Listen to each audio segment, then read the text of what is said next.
Hello বন্ধুরা, কেমন আছেন সবাই? আশা করি সবাই খুব ভালো আছেন, সুস্থ আছেন। চলুন বন্ধুরা, আজ আপনাদের কাছে নিয়ে এসেছি একটা ননভেজ আইটেম।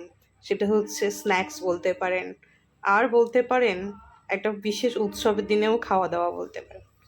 চলুন দেখা যাক কী নিয়ে এসেছি। এটা হচ্ছে কাটলেট। কাটলেটের সাথে সবাই মোটামুটি পরিচিত, বিভিন্ন কাটলেট সবাই খেয়েছেন। এটা হচ্ছে চিকেন কাটলেট। তো সেই চিকেন কাটলেটের জন্য যেটা করতে আমাদের লাগবে সেগুলো হচ্ছে, প্রথমে আমি দেখিয়ে নিই। পেঁয়াজকে খুব ছোট্ট ছোট্ট করে মানে ফাইন চপ করে কেটে নেব। তারপরে আমি নিয়েছি ধনেপাতা কুচিয়ে নিয়েছি তার মধ্যে। আচ্ছা, পেঁয়াজটার আগে ব্যবস্থা করি। এখানে একটুখানি নুন দিয়ে আগে মেখে রেখে দিই, কারণ পেঁয়াজটা এই অবস্থায় দিলে বাইন্ডিংয়ের সময় এটা ঠিকঠাক করে হবে না, ছেড়ে ছেড়ে যাবে। তাই পেঁয়াজটা থেকে একটু যে জলটা মানে বেরিয়ে যাওয়ার পর তারপরে দিলে ভালো হবে। সেই জন্য আমি এটা আলাদা করে রেখে দিলাম। এবার যেগুলো কেটেছি সেগুলো দেখাই। এখানে চিকেনটা, মেনলি তো চিকেন লাগবেই, এটা তো বললামই আপনাদের। তো আমি এখানে কিছু বোনলেস চিকেনকে আমি মিক্সিতে পেস্ট করে নিয়েছি। আপনারা দোকান থেকেও কিমা করে নিয়ে আসতে পারেন। আচ্ছা, এখানে রয়েছে রসুন বাটা, আদা বাটা, এটা গরম মশলা, এটা জিরে ধনে আমি গরম তাওয়াতে করে নিয়ে আমি পিষে নিয়েছি। এটা একটুখানি বিট নুন, আর এটা গোলমরিচ গুঁড়ো, আর ধনেপাতা কুচি। এগুলো সব আমি দিয়ে দেবো এর মধ্যে। আচ্ছা, যেটা বললাম বোনলেস চিকেন আমি নিয়েছি। আপনারা যদি হাড়যুক্ত চিকেন নেন তাহলে সেক্ষেত্রে করবেন কি, ওগুলো না একটু স্টিমের মধ্যে দিয়ে, ওইগুলো একটু স্টিম করে নিয়ে তারপরে চিকেনগুলো ছাড়িয়ে নিয়েও করতে পারেন। বাট আমি ওইভাবে করিনি, আমি একেবারে কাঁচা চিকেনটা ব্যবহার করছি। আচ্ছা, কাঁচা লঙ্কা কেউ কুচানোও দিতে পারে। আমি এখানে কাঁচা লঙ্কাটা পেস্ট করা দিচ্ছি, কারণ এটা আমার ছিল বলে আমি এটা দিয়েছি। আর দেবো এর মধ্যে একটুখানি পরিমাণ মতো এমনি বিট নুন দিয়েছি তো দেখতে পেলেনি। এবার তার মধ্যে আমি এমনি নুনও দেবো, তো সেটা দেখাতে হয়তো সম্ভব হলো না, দিয়ে ফেলেছি আমি আগেই। আর এখানে 4 চামচ টমেটো কেচাপ দিলাম, আর একটু দেবো সর্ষের তেল। আচ্ছা, সর্ষের তেলটা দেওয়ার পরে এটাকে ভালো করে মাখতে হবে। এই মাখাটার উপরেই ডিপেন্ড করছে কাটলেটটা কতটা সুন্দর খেতে হবে, কারণ চিকেনটা যেহেতু পুরো পেস্ট করা, মানে একদম ফাইন পেস্ট না, দরদরা ভাবটা ছিল। এবার সেটা যত ভালো করে মাখবো তত এই ম্যারিনেশনটা প্রত্যেকটা চিকেনের কোনায় কোনায় চলে যাবে। তারপরেই এক একটা বাইটে এইগুলো যখন পড়বে তখন সুন্দর লাগবে খেতে। যে বললাম না পেঁয়াজটা থেকে জল ছাড়বে, তো দেখুন কতটা জল ছেড়েছে। এরপর পেঁয়াজটা দেবো, তাহলে না বাইন্ডিংটা সুন্দর হবে। না নাহলে এই কাঁচা পেঁয়াজটা দিতাম, তারপর নুন পড়তো ওর মধ্যে, পেঁয়াজটা ছেড়ে ছেড়ে আসতো। মানে এর আগে আমি করেছি বলেই আমি এখন এটা করলাম এইভাবে। যাই হোক, তারপরে এইবার এই মাখানোটা খুব সুন্দর করে মাখতে হবে, মানে অনেকটা টাইম ধরে। হয়তো ভাবছেন এটা কি আর মাখাটা, কিন্তু না, এই মাখাটা প্রতিটা কোনায় কোনায় সুন্দর করে ম্যারিনেশনটা হলে না এতে খেতে সুন্দর লাগবে। আর আমি সেদ্ধ চিকেনে কেন করলাম না, সেদ্ধ চিকেন বা স্টিম চিকেন করলে কি হতো, ওটা না সেই টেস্টটা, কাঁচার যে টেস্ট সেটা হতো না, একটু অন্য রকমের হতো। আমার না চিকেনটা আমি জল ছাড়াই করেছিলাম, মানে পেস্ট, তাও দেখছি একটু জলা জলা ভাব হয়ে গেছে, বাইন্ডিংয়ে অসুবিধা হবে। তাই আমি একটুখানি বিস্কুটের গুঁড়ো দিলাম, মানে একটুখানি ভালো করে হবে, বেশি দিলে আবার ওই চিকেনের স্বাদটা চলে যাবে। এখানে তারপর এরকম লাড্ডুর আকারে আমি আমার প্রত্যেকটা শেপ দিয়ে নিয়েছি যাতে আমার সুবিধে হয়, এইভাবে নিলাম।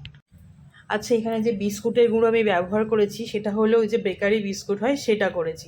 ব্রেড ক্রাম্বসও করতে পারেন আপনারা, ঠিক আছে, তাহলে ভালোই লাগবে। তা আমার কাছে ওটা ছিল, আমি ওটা ব্যবহার করেছি। তারপর আমি এই চপার বোর্ডটার উপরে একটু তেল মাখিয়ে নিয়েছি, নিয়ে আমি প্রথমেই কিন্তু শেপ দিইনি। আপনারা লক্ষ্য করছেন তো, আমি প্রথমে শেপ দিইনি। শেপ দিলে না এটা না ভেঙে যাওয়ার আশঙ্কাটা আমার বেশি হয়। তা আমি এইভাবে বানিয়েছিলাম। প্রথমে আমি ওই লম্বা লম্বা করে নিয়ে ভালো করে, এবার ডিমের মধ্যে, এটা একটা ডিম ফাটিয়ে নিয়েছি, সেটা অবশ্য দেখানো হয়নি আপনাদের। এখানে 2টো ডিম গোলমরিচ আর নুন দিয়ে আমি ফাটিয়ে রেখেছিলাম। আর এই ব্রেড ক্রাম্বসের মধ্যে একবার ডিমের চুবিয়ে আর ব্রেড ক্রাম্বসের মধ্যে দিয়ে আমি 2টো কোটিং করেছি। আপনারা চাইলে আরও বেশি করতে পারেন, তবে আমি 2টোর বেশি করিনি। এইবার এই যে ব্রেড ক্রাম্বসের মধ্যে নিলাম, এবার এটাকে আমি সেঁক দেবো। তাহলে কি হবে না, এটা ভেঙে যাওয়ার সম্ভাবনাটা থাকবে না। এইভাবে আমি ছুরির সাহায্যে করছি, আপনাদের কাছে অন্য কিছু থাকলেও করতে পারেন, স্কেল দিয়েও করতে পারেন বা হাত দিয়েও করতে পারেন, তবে এটা দিয়ে করলে কি হয়, মানে সুবিধে হয়। আমার তো সুবিধে হয়েছে তাই আমি করেছি। তো এইভাবে শেপ দিয়ে নিলাম। তো এই একইভাবে আরও সবগুলো বানিয়েছি। টোটাল আমার 8 পিস হয়েছিল। আমি খুব একটা পাতলা করছি না, আবার মোটাও না, মিডিয়াম রেখেছি। একদম পাতলা করলে সেটা ওই একটু পরে নরম হয়ে যাবে, তখন আবার কড়াইতে যখন দেবো তখন ভেঙে যাবে। এই যে দেখুন কতটা পাতলা হয়েছে। আমি এর ওপর দিয়ে আরেকটু ব্রেড ক্রাম্বস দিয়ে দিলাম, যাতে করে একটু যখন থাকবে মানে বাকিগুলো বানাতে বানাতে এই ব্রেড ক্রাম্বসটার মধ্যে নরম হয়ে যাবে। তাই আমি এর ওপর দিয়ে একটু করে ছড়িয়ে দিলাম, দিয়ে আমি রেখে দিলাম। দেখুন আবার আমি আপনাদের আরও একটা দুটো দেখাচ্ছি কিভাবে করেছি। এইভাবে এইভাবে নিলাম,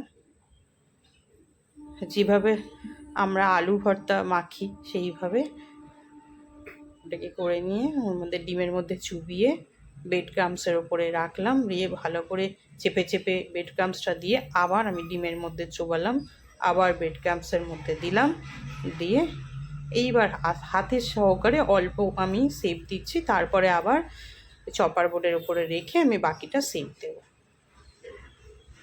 দেখলেন আমি এইভাবে দিলাম, ওটাকে ভালো করে হালকা হাতে মানে ছুরিটাকে হালকা হাতে মেরে মেরে মেরে মেরে পাতলা হয়ে যাবে, ভালোই লাগবে, খারাপ লাগবে না। করতে কোনো রকম নতুন যদি কেউ করে তাদের কোনো রকম অসুবিধে হবে না।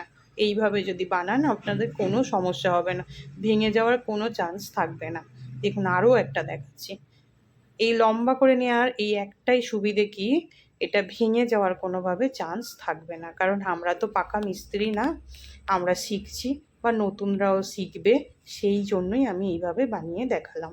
আর একটা আমি আপনাদের রেডি করা মানে একেবারে কাটলেট শেপ দিয়ে তারপরে আমি ডিমের মধ্যে চুবিয়ে করে দেখাচ্ছি, দেখবেন সেখানে কি অসুবিধে হয় আমি সেটাও দেখাবো। এটা নিয়ে বানিয়ে নিলাম। এইভাবে আমি বাকি সবগুলোই বানিয়ে নিয়েছিলাম, তবে একটাই ওই যে বললাম সেভ করে নিয়ে তারপরে আমি আপনার ডিমের মধ্যে চুবিয়ে তারপর ব্রেড ক্রাম্বস দেবো, দেখবেন সেটাতে কি অসুবিধা হয়। দেখুন এইটা দেখুন, এই যে বড়টা, এই যে এইভাবে দিলাম, এটা একটু বড় আকারে বড় হয়তো হয়ে গেছে, কিন্তু এটা করতে খুব অসুবিধেই হচ্ছিল, ভেঙে যাওয়ার সম্ভাবনাটা খুব বেশি থাকে, সেজন্য আমি এইভাবে করাটা অ্যাভয়েড করি। তো অনেকেই ভাববেন যারা পাকা মিস্ত্রি তারা ভাববেন, কিন্তু আমি তো পাকা নই, সেই জন্য আমি এইভাবে করলাম। তো এবার এগুলো আমি না স্টোর করে রেখেছিলাম, কিছুটা স্টোর করে রেখেছি কারণ অনেকগুলো হয়ে গেছে, আর বাকি দু পিস 3 পিসের মতো আমি ওই দিনে ভেজেছিলাম। স্টোর করে আপনি মিনিমাম 1 সপ্তাহ রাখতেই পারবেন, কোনো সমস্যা হবে না। এখানে আমার তেল গরম হয়েই রয়েছে, আমি একটা ভেজেছিলাম তারপরেই আপনাদের দেখাতে পারলাম, মানে প্রথমটাই যেটা বড় করেছিলাম সেটা ভেজে নিয়েছিলাম, সেজন্য এটা সেকেন্ডটা দেখালাম।